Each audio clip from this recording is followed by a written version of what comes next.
Welcome, Courtney. We've got Courtney Smith here with us, everybody. And for those of you who don't know who Courtney Smith is, Courtney is in the who's who of the investment world, and you've managed a top-ranked hedge fund, is that right? Mm-hmm. You've managed a top-ranked mutual fund. You wrote one of the best-performing stock-picking newsletters for 5 years. You edited a top-ranking futures newsletter.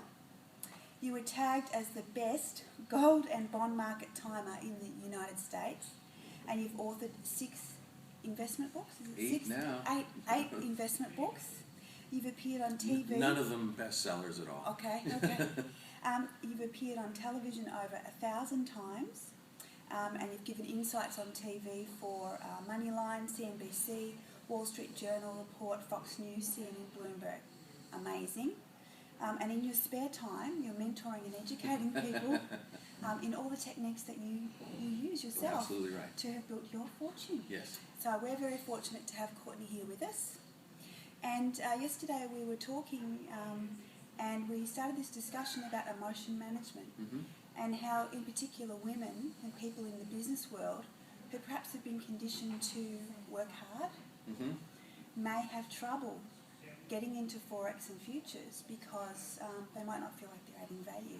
Correct. And I loved how Courtney answered this, and I just love you to just talk Sure, a little bit sure. about this, if this would be okay. I mean, there's a couple things here. One is that there's 2 elements to this. The first one is that people say, well, you know, you're one of those evil speculators. Governments obviously say this all the time. The price of crude oil is so high because of evil speculators.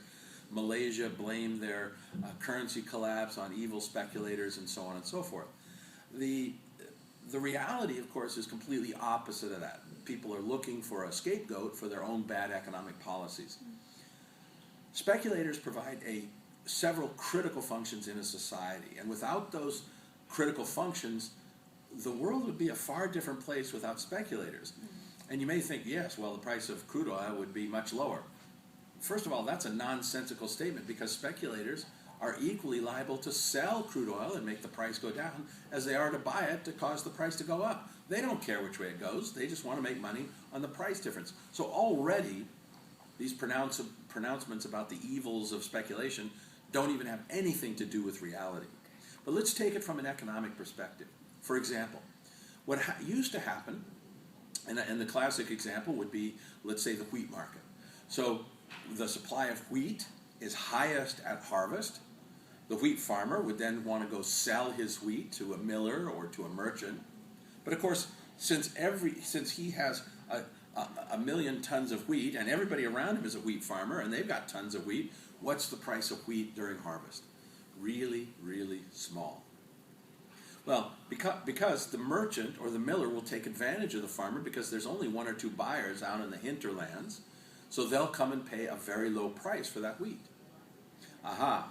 But then what happened is speculators from Sydney or Melbourne or wherever would instead go, and instead of 10 cents a pound that the merchant would give them, they'd say, well, you know what? I'm going to take that wheat and I'm going to buy it in harvest, and I'm going to sell it 6 months later at a much higher price when there's not as much supply of it. So speculators would go out to the farmer and say, well, I'll give you 11 cents. Well, the miller, who was going to only pay 10 cents, he has to go out and bid a higher price. Otherwise, he doesn't get any wheat, and he can't mill flour. So he's out of business. So he then has to say, well, I'll give you 12 cents. The speculator says, I'll give you 13. The point is, the speculator keeps the system honest. It forces the people who are in positions of power, like the millers, to not be able to exercise that power over the farmers when the farmers are at their weakest situation.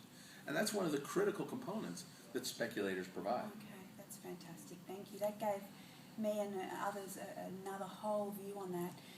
And could we just dig a little tiny bit deeper on emotion management? Sure, right? The importance of emotion management, and where guilt perhaps fits into this. Sure. And then we can wrap it up.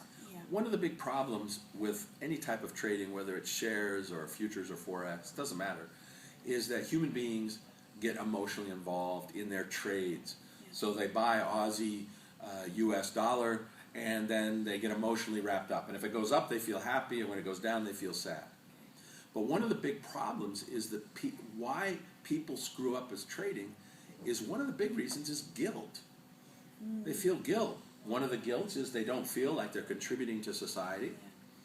Another guilt is that, well, I've been taught since I was a child that the only way that I can make money or deserve to make money is if I work hard. Yeah.